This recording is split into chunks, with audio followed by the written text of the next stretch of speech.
पृथ्वी शॉ को इस झटके की जरूरत थी क्योंकि किसी ने उसे अगला सचिन कहा था तो किसी ने लारा, किसी ने कहा कि सचिन और सहवाग का कॉम्बो है। और अब जब ये अनसोल्ड रहा तो पार्थ जिंदल जो कि दिल्ली कैपिटल्स के मालिक हैं, उन्होंने बड़ी ही क्लियर और साफ बात कही है कि भैया देखिए, ये जो झटके लगते हैं ना जिंदगी में, ये थोड़े से जरूरी हो जाते हैं।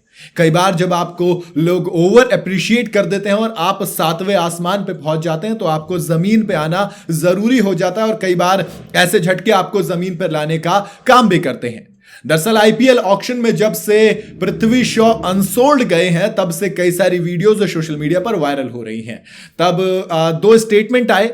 अब जब बात की गई पार्थ जिंदल से जो कि दिल्ली कैपिटल्स के ऑनर है, उनसे कहा कि भैया पृथ्वी शॉ तो आपको एक पावरफुल स्टार्ट देते थे, फिर ये अचानक से कहा गई ये चीज कि आपने उनको बेस प्राइस पे भी नहीं खरीदा।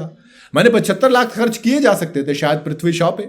इस पर पार्थ जिंदल ने कहा कि यार देखो, किसी उसको ना बहुत ज्यादा ओवर हाइप कर दिया था। किसी ने कहा कि अगला सचिन है, किसी ने कहा कि ब्रायन लारा है। टैलेंट की कोई कमी थी, नो डाउट। आप जितने मैचेस देखेंगे, जितनी उनकी बाउंड्रीज देखेंगे, जितने उनका गेम प्ले देखेंगे, जिसमें उन्होंने परफॉर्म किया, वाकई में काबिल तारीफ है। And it's a treat to watch Prithvi Shaw in form. Seriously आपको बहुत मजा आएगा जब आप पृथ्वी शॉ को पूरी लय में खेलते हुए देखें। भाई ऐसी थोड़ी ना अंडर 19 वर्ल्ड कप का चैंपियन बनाया, फिर टेस्ट में आते ही शतक भी जड़ा, तमाम चीजें की। जब तक नाम हुआ वो बहुत तेजी से आगे बढ़े, लेकिन कई बार क्या होता है, ग्राफ जितनी तेजी से उठता है उससे बुरी तरीके से धड़ाम गिरता है। और जब आप सीढ़ी छोड़ छोड़ के रखते हो तो कई बार पैर फिसलता है और आप औंधे मुंह फर्श पे गिरते हो। और शायद पृथ्वी शॉ के साथ यही हुआ है। तो पार्थ जिंदल ने इसके बारे में कहा कि देखो, अब उसे क्या है, उसे जरूरत है अपनी फिटनेस पर, अपनी बाकी गेम एस्पेक्ट्स पर काम करने की। जब वो खेल से दोबारा प्यार करेगा तो वो दोबारा वापस आएगा और हमें उम्मीद है कि वो जल्द ही कमबैक भी करेगा।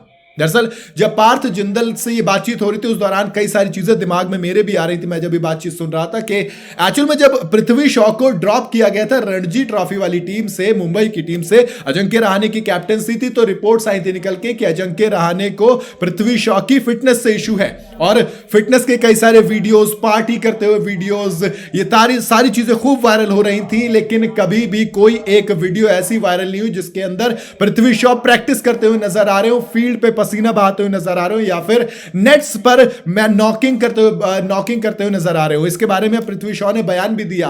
उन्होंने कहा कि यार मेरा बर्थडे था, मैंने बर्थडे पर पार्टी की, तो किसी ने वो वीडियो डाल दी और कहा कि देखो पार्टी कर रहा है। लोग जो पॉजिटिव साइड है वो दिखाते नहीं है, लेकिन नेगेटिव साइड को बड़ी जल्दी से हाईलाइट करते हैं और उसको वायरल भी कर देते हैं। फिर एक वो शराब वाला इंसिडेंट हुआ जिसमें एक फैन के साथ मारपीट वाला इंसिडेंट हुआ। तो ये तमाम चीजें कहीं ना कहीं पृथ्वी शॉ के लिए काफी ज्यादा नेगेटिव रही। फिर परफॉर्मेंस आपकी आती नहीं है, रणजी ट्रॉफी में इतना कुछ खास कमाल कर नहीं पा रहे थे, तो फिर अजिंक्य रहाणे ने कहा कि चलिए थोड़ा सा आराम करते हैं। सेम चीज मोहम्मद कैफ ने बताई थी कि देखो पृथ्वी शॉ एक ऐसा प्लेयर है जो पावर प्ले में गेम को बदलने की काबिलियत रखता है। हम हर रोज सोचते थे कि कोई बात नहीं, आज पृथ्वी शॉ को नहीं खिलाएंगे, ड्रॉप करेंगे, किसी और को मौका देंगे, लेकिन सुबह उठते थे, टॉस से पहले सोचते थे कि नहीं यार क्या पता चल गया तो मैच पलट सकता है, तो हर बार इसको मौका देते थे। अब बहुत मौके मिले, लेकिन जब आप रेगुलर फेल करोगे तो फिर और भी खिलाड़ी हैं, लाइन बहुत लंबी है, आईपीएल में टैलेंट बेशुमार है और उनको मौके दिए जाएंगे। बाकी उम्मीद करूंगा कि पृथ्वी शॉ कमबैक करें, क्योंकि वाकई में एक शानदार खिलाड़ी तो है वो यार, ये तो आप इनकार कर ही नहीं सकते। बाकी आपकी क्या उम्मीद है आप मुझे कमेंट में जरूर बताइएगा। वीडियो अगर आपको पसंद आई हो तो इसे लाइक और शेयर जरूर करें। जाते जाते चैनल को फॉलो और सब्सक्राइब जरूर करते जाइएगा।